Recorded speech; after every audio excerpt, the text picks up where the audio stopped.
അതിൽ സൈക്കോപാത്തിനൊന്നല്ല, അയാൾക്കൊരു ഒരു എന്താ പറയുക, ഒരു അങ്ങനത്തെ ഉള്ള ഒരു ക്യാരക്ടറാണ്. സൈക്കോപാത്തെന്നല്ല, ഈ കൊലപാതകങ്ങളുടെയൊക്കെ ഇന്റൻഷൻസ് എന്താവും? അത് ഒരു സീരിയൽ കില്ലറാണെന്ന് വേണമെങ്കിൽ പറയാം, അത്രേ ഉള്ളൂ.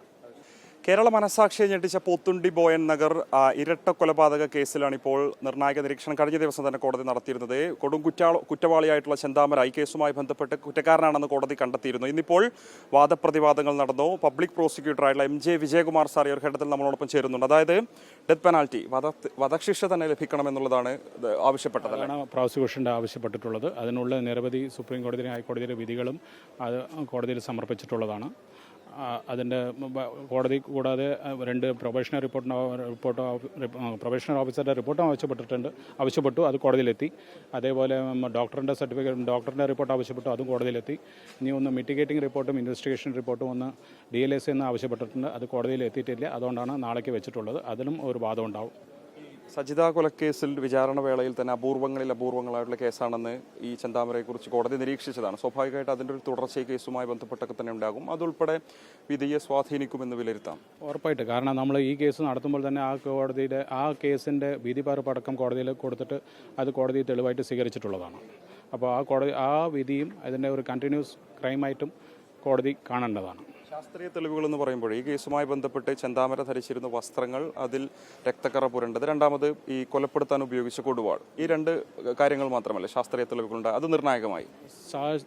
അത് മാത്രമല്ല, ഈ കേസിൽ അയാളുടെ കയ്യിലത്തെ സെൽസും ഈ മരണപ്പെട്ട ആൾക്കാരുടെ സെൽസും എല്ലാം ആ വെപ്പനിലുണ്ടായിരുന്നു, കൊടുവാളിൻ്റെ സ്റ്റിക്കിൽ.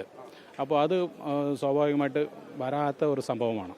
ഈ കേസിൽ അതെല്ലാം വരികയും അത് സാക്ഷികൾ പ്രതിയാണെന്ന് പ്രൂവ് ചെയ്യുകയും പറ്റിയിട്ടുള്ളതാണ് ഇൻവെസ്റ്റിഗേഷനിൽ. സാക്ഷികൾ കാര്യമായിട്ട് ഈ സംഭവം കണ്ട ദൃക്സാക്ഷികളില്ല എന്നൊരു വാദം പ്രതിഭാഗം ഉയർത്തിയല്ലോ, അത് തിരിച്ചടിയാകും. വിശേഷം നേരത്തെ കേസുമായി ബന്ധപ്പെട്ട് മൊഴി കൊടുത്ത സാക്ഷികളായിട്ടുള്ള ആ മേഖലയിലെ ഒരു പ്രദേശവാസികളും മറ്റു 3 ആളുകളും കൂറുമാറിയിരുന്നല്ലോ. ഇതിൽ ഡെത്ത് പെനാൽറ്റി കൊടുക്കാൻ സർക്കംസ്റ്റൻഷ്യൽ എവിഡൻസ് വേണം. അത് മാത്രം ഉണ്ടായാലും കൊടുക്കാം. അത് ഡെത്ത് സെൻറ്റൻസ് നോക്കാനുള്ള കാര്യം മെയിനായിട്ട് നോക്കേണ്ടത് അയാൾ സൊസൈറ്റിക്ക് ഒരു ത്രെട്ടാണോ, അയാളുടെ റിഫർമേഷനും റീഹാബിലിറ്റേഷനും ചാൻസ് ഉണ്ടോ എന്ന് മാത്രമേ നോക്കേണ്ട ആവശ്യമുള്ളൂ. അത് ധാരാളം അത് നമ്മൾ കോടതിയിൽ ബോധ്യപ്പെടുത്തിയിട്ടുണ്ട്. ഇതിന് യാതൊരു ചാൻസും ഇല്ല, ആൾ ബോൺ ക്രിമിനലാണെന്നുള്ളതും പറഞ്ഞിട്ടുണ്ട്. അതുകൊണ്ട് മിക്കവാറും അയാൾക്ക് ഡെത്ത് പെനാൽറ്റി കൊടുക്കണം എന്നാണ് നമ്മളുടെ ആഗ്രഹം. ഡെത്ത് പെനാൽറ്റി കൊടുക്കുമ്പോൾ സ്വാഭാവികമായിട്ട് അവിടെ ഒരു അപ്പീലിന് പോകാനുള്ളൊരു സാധ്യതയുണ്ടല്ലോ, അതൊക്കെ മുൻനിർത്തി അത് തിരിച്ചടിയാകും? ഇല്ല, അപ്പീൽ എന്ന് പറയുന്നത് പ്രതിഭാഗത്തിൻ്റെ ഒരു റൈറ്റാണ്. എന്ത് ശിക്ഷ കൊടുത്താലും അവർ അപ്പീൽ പോകും. അപ്പോൾ അതൊരു തടസ്സമല്ല. പിന്നെ ഡെത്ത് പെനാൽറ്റി കൊടുക്കുമ്പോൾ ഹൈക്കോടതി വേഗം ആ കേസ് കേൾക്കുന്നു മാത്രം. ഈ കേസുമായി ബന്ധപ്പെട്ട് ഇപ്പോൾ പോലീസിൻ്റെ അന്വേഷണമാണെങ്കിലും കോടതി നടപടികളാണെങ്കിലും സാധാരണയിൽ നിന്ന് വ്യത്യസ്തമായിട്ട് വളരെ വേഗത്തിൽ പൂർത്തിയാകുന്നതിലേക്കാണ് കാര്യങ്ങൾ എത്തുന്നത്. അതുൾപ്പെടെ ഒരു സെൻസേഷണൽ കേസായതുകൊണ്ടാണോ അങ്ങനെയൊക്കെ തന്നെ? അങ്ങനെയല്ല. കാരണം 2019 ഒരു കൊലപാതകം നടന്നു, അതിൻ്റെ എവിഡൻസാണ് വേഗം എടുത്തത്. അത് എടുത്തോടനെ അതിൻ്റെ കണ്ടിന്യൂസ് ആയിട്ട് എടുത്തിട്ടില്ലെങ്കിൽ ഈ മറ്റേ കേസിനും അത് ബുദ്ധിമുട്ടാകും. കാരണം ഒരു കേസ് എടുത്തിട്ട് പിന്നെ 2 കൊല്ലം കഴിഞ്ഞിട്ട് എടുക്കാമെന്ന്, കാരണം അയാൾ പുറത്ത് അണ്ടർഗോയിങ് പ്രിസണറുമാണ്. അപ്പോൾ അത് വേഗം എടുക്കേണ്ട ഒരു സാഹചര്യമുണ്ട്. അത് കോടതിക്ക് സെൻസേഷണൽ എന്ന് പറഞ്ഞിട്ടല്ല എടുത്തത്. അതിൻ്റെ സാക്ഷികൾ അതിൻ്റെ ഒരു ഫോളോ അപ്പ് ആയതുകൊണ്ടും അതിൻ്റെ സാക്ഷികളെല്ലാം കറക്റ്റായിട്ട് പറയാൻ റെഡിയാവും എന്നുള്ള ഒരു വിശ്വാസം കൊണ്ടും, കാരണം അവർക്കൊരു പേടിയോ ഒന്നും പാടില്ല എന്നുള്ളത് കൊണ്ടാണ് വേഗം കോടതി പരിഗണിച്ചത്. വേണ്ടി ചോദിക്കുന്നത് അവസാനമായിട്ട് ഈ കേസുമായി ബന്ധപ്പെട്ട് പുറത്ത് ചില നറേഷൻസ് ഉള്ളത്, ഇയാളൊരു ദുർമന്ത്രവാദിയെ കണ്ടു, അയാൾ പറഞ്ഞു കൊടുത്ത ചില കാര്യങ്ങൾ, അതോടൊപ്പം തന്നെ ഇയാൾ തുടർച്ചയായിട്ട് മദ്യപിച്ചിരുന്ന ഒരാളാണ്, അതുൾപ്പെടെ പ്രശ്നങ്ങളിലേക്ക് നയിച്ചു. അതാണോ, അതോ യഥാർത്ഥത്തിൽ ഇയാളൊരു സാഡിസ്റ്റ് ആയതുകൊണ്ടുള്ള പ്രശ്നങ്ങളായിരുന്നു? അയാൾ ഇത് പറഞ്ഞതെല്ലാം ഒരു ഇല്യൂഷൻ സ്റ്റോറീസാണ്. അങ്ങനെ ഒന്നും സംഭവം ഉണ്ടായിട്ടില്ല. അയാൾ ദുർമന്ത്രവാദിയോ അല്ല, അയാൾ മദ്യപാനിയോ അല്ല എന്നാണ് എൻ്റെ വിശ്വാസം, എൻ്റെ അറിവിൽ. അതിൽ സൈക്കോപാത്തിനൊന്നല്ല, അയാൾക്കൊരു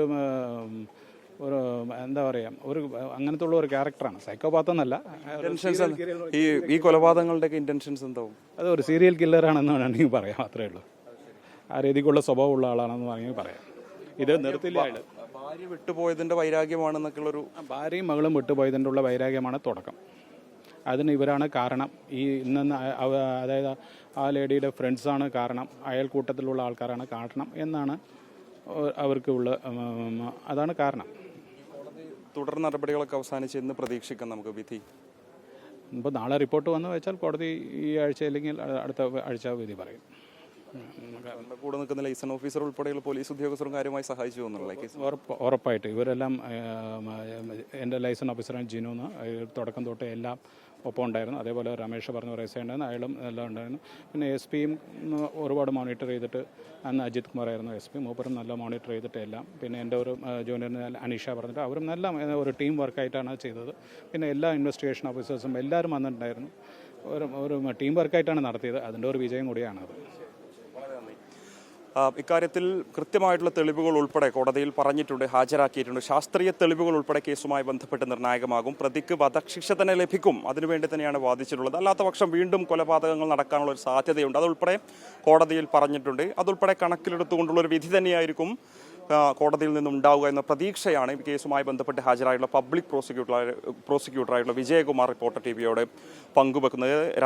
കേരളം ഉറ്റുനോക്കുന്ന ആ വിധി ഒരു പക്ഷേ കോടതി നടപടികൾ പൂർത്തിയാക്കുന്നതിനോടൊപ്പം തന്നെ വരും ദിവസങ്ങളിൽ ഉണ്ടാകുമെന്ന പ്രതീക്ഷയും അദ്ദേഹം പങ്കുവെക്കുന്നുണ്ട്. വീഡിയോ ജേർണലിസ്റ്റ് ഉണ്ണി തൂപ്പൂരിനൊപ്പം reporter Mubashir P Akbar, in reporter, Palakkad.